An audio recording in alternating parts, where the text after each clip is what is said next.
दोस्तों, आज की कहानी है बेटा बहू की कामयाबी तुमसे बर्दाश्त क्यों नहीं हो रही। दोस्तों, कहानी शुरू करने से पहले अगर आपने चैनल को सब्सक्राइब नहीं किया हो तो कर लीजिए ताकि आपके पास पहुंच सके हर नया वीडियो। अरे क्या हुआ आरती बेटा, बड़ी खुशी से झूम रही है।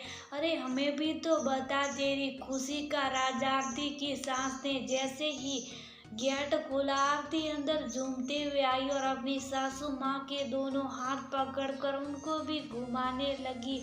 आरती की खुशी देखकर आरती की सासू माँ माया जी बोली, अरे आरती अब बस कर, मुझे घुमाना, शक्कर आ जाएंगे। तू तो जल्दी से बस मुझे इस तेरी खुशी का राज बता दे। आरती अपनी सासू माँ के गले लगते हुए बोली, माँ मेरा प्रमोशन हो गया है, मैं मैनेजर बन गई हूँ मेरे ऑफिस की आज।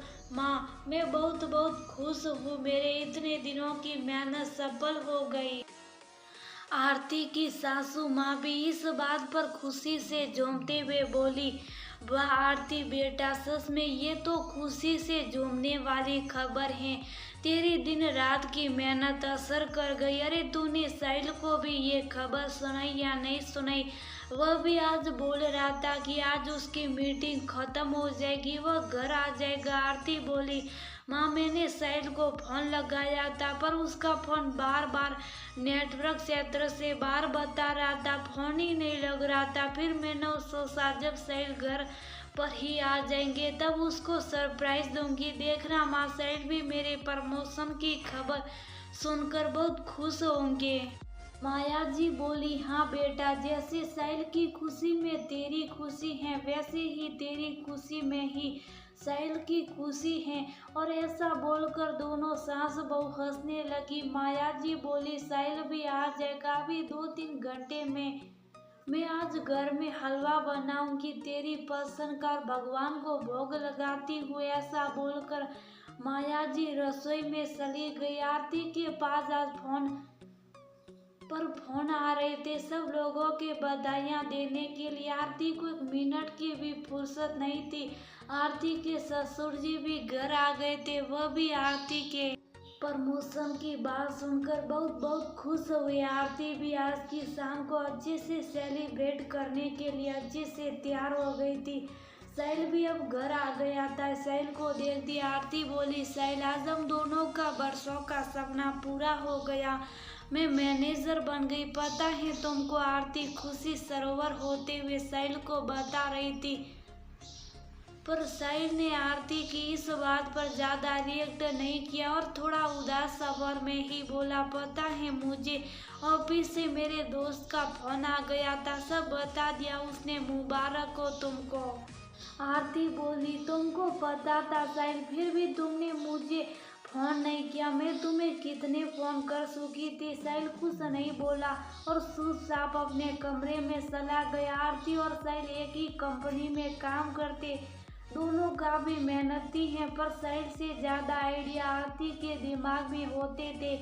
कंपनी को नए मुकाम पर पहुंचाने के लिए कंपनी के बॉस हमेशा आरती की बातों को ज्यादा तवज्जो देते थे बजाय किसी और स्टाफ के, क्योंकि उनको आरती की बातें ज्यादा तार्किक लगती थी और उन्होंने जितनी बार आरती के कई आइडिया पर कंपनी की कोई स्कीम लगाई वह सुपर हिट हो गई थी। इसलिए आरती की राय सबसे पहले बॉस के लिए अहमियत रखती थी। अब बॉस ने आरती का प्रमोशन भी कर दिया, उसको मैनेजर बनाकर सब लोग खुश थे, पर साहिल पता नहीं आरती के मैनेजर बनने पर खुश बल्कि चिड़चिड़ा हो गया था। आरती जब साहिल की किसी नहीं मैं मदद करने की कोशिश करती तो साहिल उसको बोलता, तुम अपना ज्ञान अपने पास ही रखो, मैनेजर बनकर अपने आप को सुपीरियर मत समझो।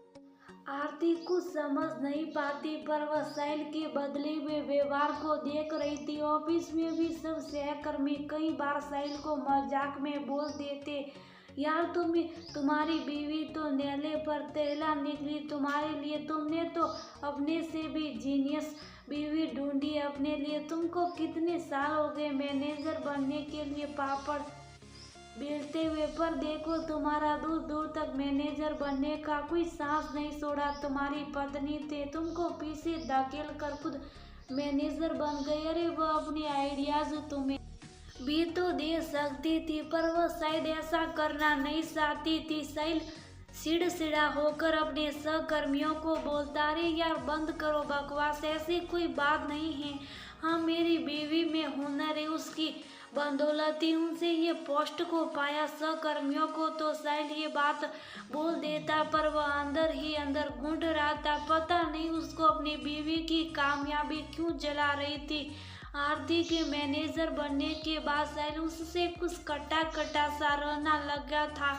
वह आरती की हर कमी पर अब उनको निशा दिखाई बिना नहीं छोड़ता था। बस आरती से थोड़ी सी सुख हो जाने की देर होती थी और साहिल उस पर बरस पड़ता था। वह बोल कर कि मैनेजर बनने के लायक नहीं हो तुम, पता नहीं किस बेस पर तुम ऑफिसर कि मैनेजर बन गए। अरे इतना छोटा सा काम तो तुमको आता है नहीं और बन गई मैनेजर। आरती भी अब तंग आ चुकी थी।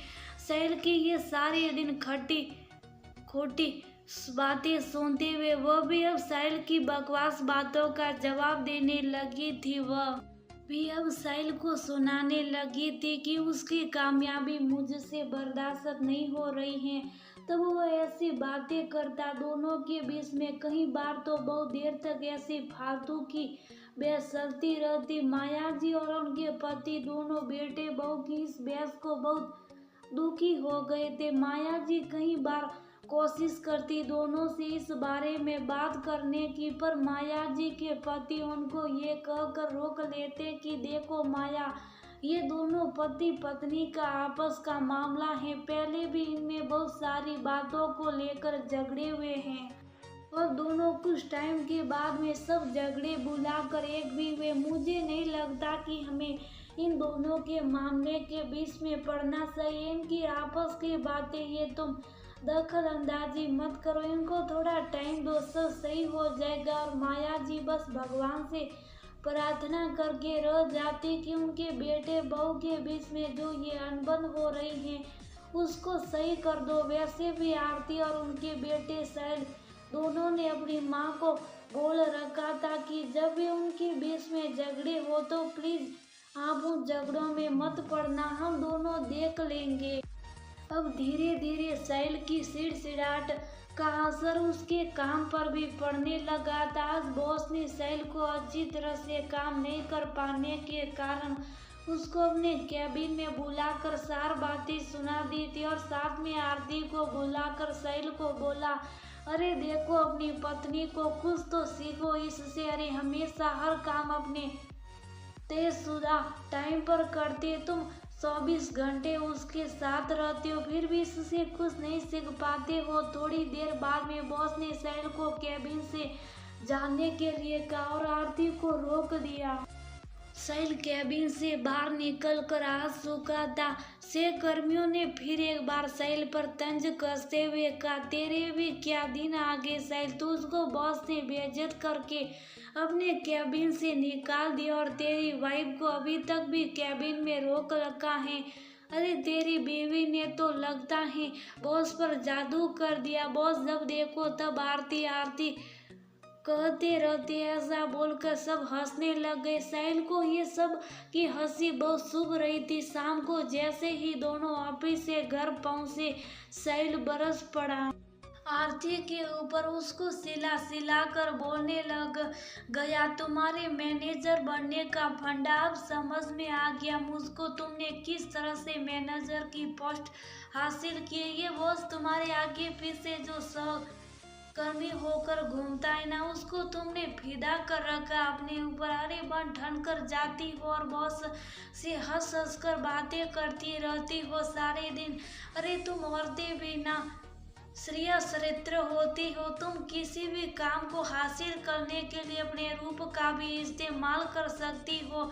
अपनी मीठी मीठी बातों में किसी को फंसा सकती हो। अरे तुम भी उन औरतों में ही हो, अच्छे से समझ गया हूँ मैं तुम्हें। अब ये मैनेजर की पोस्ट तुमने अपनी मेहनत से नहीं, अपने दरिया चरित्र से ली है। बॉस को फंसाया है तुमने अपनी अदाओं से। अरे ऑफिस के सब लोग भी यही बोलते हैं। आरती का गुस्सा भी ये बातें सुनकर 7वें आसमान पर पहुंच गया था। इतने दिन तो वो ये सब सोचकर बर्दाश्त कर रही थी कि साहिल को थोड़ा सा हर्ट हुआ है, क्योंकि उसका भी सपना था मैनेजर बनने का। साहिल के लिए एक भी बात थी, चाहे वो मैनेजर बने या उसकी पत्नी। साहिल पहले उसको हमेशा फुल सपोर्ट करता था, पर उसके मैनेजर बनने के बाद तो आरती साहिल का दूसरा ही रूप देख रही थी, जो उसकी समझने की भी बात था। अपने चरित्र पर साहिल को अंगुली उठाते हुए देख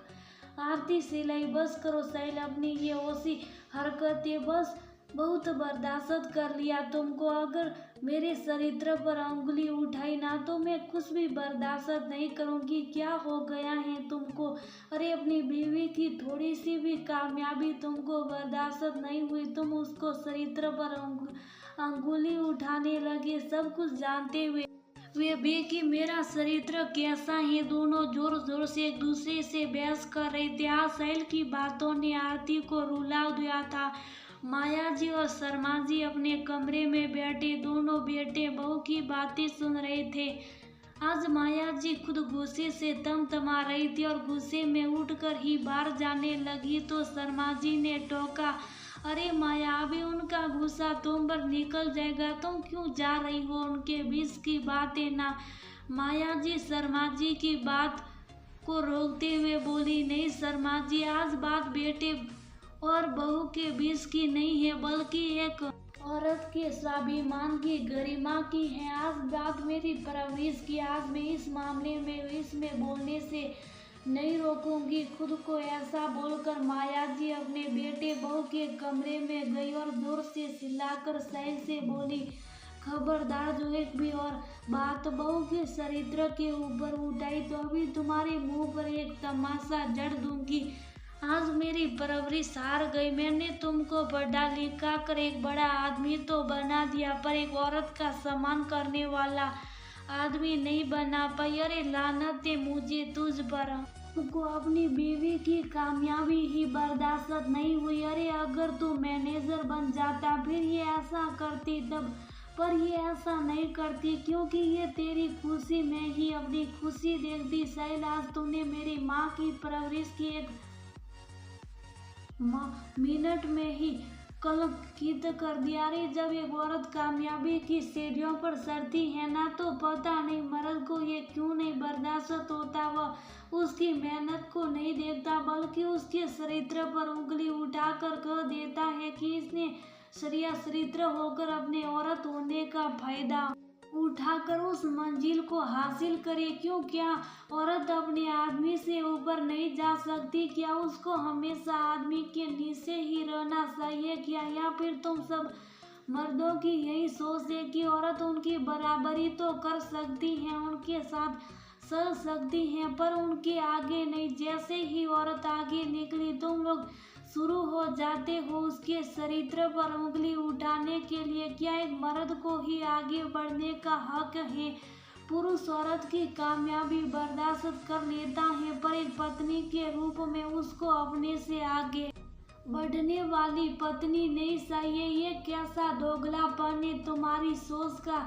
आरती साइड में बैठी हुई रो रही थी। वह माया जी के गले लग गई और रोते हुए बोली, माँ हर बार एक औरत को अपने चरित्र की परीक्षा क्यों देनी पड़ती है? और परीक्षा लेने वाला उसका खुद का पति हो तो वह औरत जीते जी मर जाती है। माया जी बोली, नहीं आरती बेटा, तुमको किसी को भी कोई भी परीक्षा देने की जरूरत नहीं है। तुम जैसी हो वैसी रहो। किसी के कहने पर भी तुम्हें बदलने की जरूरत नहीं है, क्योंकि तुमको पता है तुम सही हो। फिर शायद कोई और तुम्हारे ऊपर कितनी ही उंगली उठाए, तुम अपने आप को कभी मत बदलना। और मैं तो यहाँ तक कहती हूँ बेटा, अगर सही अपनी इस गलती को मान ले और इस गलती के लिए तुमसे माफ़ी मांग दे और दोबारा कभी ऐसा करने की सोचे भी ना तो तुम दोनों अपना रिश्ता आगे बढ़ा सकते हो, वरना ऐसे मर्द के साथ रहना हमेशा तुम्हें दुखी करता रहेगा।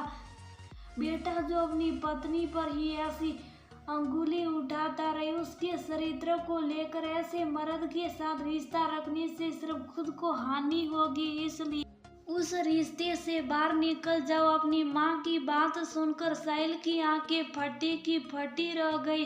वो अपनी माँ के पैरों पर गिरता हुआ बोला, माँ मुझे माफ कर दो। आरती तुम भी मुझे माफ कर दो। पता नहीं मुझे क्या हो गया था, मैं आरती की कामयाबी को पता नहीं क्यों बर्दाश्त नहीं कर पाया और दूसरे लोगों की बातों में भी आ गया था। मैं मेरे खुद के मन और दिमाग के अधीन नहीं था माँ, पर अब मुझे मेरी गलती का एहसास हो गया। साहिल आरती के सामने भी हाथ जोड़कर खड़ा हो गया और बोला, मुझे माफ कर दो, मैं तुम्हारे स्वाभिमान को ठेस नहीं पहुंचाना चाहता था, पर अब जो हुआ सो हुआ, उसको भुला दो। आरती मैं अब ऐसा कुछ भी नहीं कहूँगा तुम्हें, प्लीज मेरा साथ मत छोड़ना, हमेशा मेरा साथ रहना। आरती साहिल का हाथ पकड़ते हुए बोली, वादा करो दोबारा ऐसी बातें कभी कभी मत करना, मैं तो हमेशा तुम्हारे साथ रहना चाहती हूँ। आरती ने साहिल को माफ कर दिया था। दोनों को खुश देखकर माया जी मुस्कुरा दी थी। माया जी बोली, देखा बेटा, औरत भी शक्ति, वो कितना बड़ा दिल रखती है अपने अंदर। अरे तुम्हारी माफी मांगने पर उसने तुमको माफ कर दिया और उसी औरत को तुम जब चाहे कुछ भी कह देते हो, पर याद रखना औरत सब कुछ सुन सकती है, पर बात जब उसके स्वाभिमान की गरिमा और उसके चरित्र पर आती है ना, तो वह इन बातों को तुम्हारे हाथ पर रखकर तुम्हें छोड़ भी सकती है, इन बातों को लेकर। इसलिए कभी भी किसी भी औरत के स्वाभिमान पर उंगली मत उठाना। साहिल खुद से शर्मिंदा हो रहा था अपने किए गए बर्बाद बर्ताव को लेकर। आखिर क्यों एक औरत की कामयाबी कभी कभी उसी के पति को ही खटकने लगती है। जब पति का प्रमोशन होता तब पत्नी खुशी से झूम उठती है, वहीं जब पत्नी का प्रमोशन पति से ऊपर की पोस्ट पर हो जाता तब पति अक्सर कुछ ऐसा ही व्यवहार कर उठते हैं। आखिर क्यों?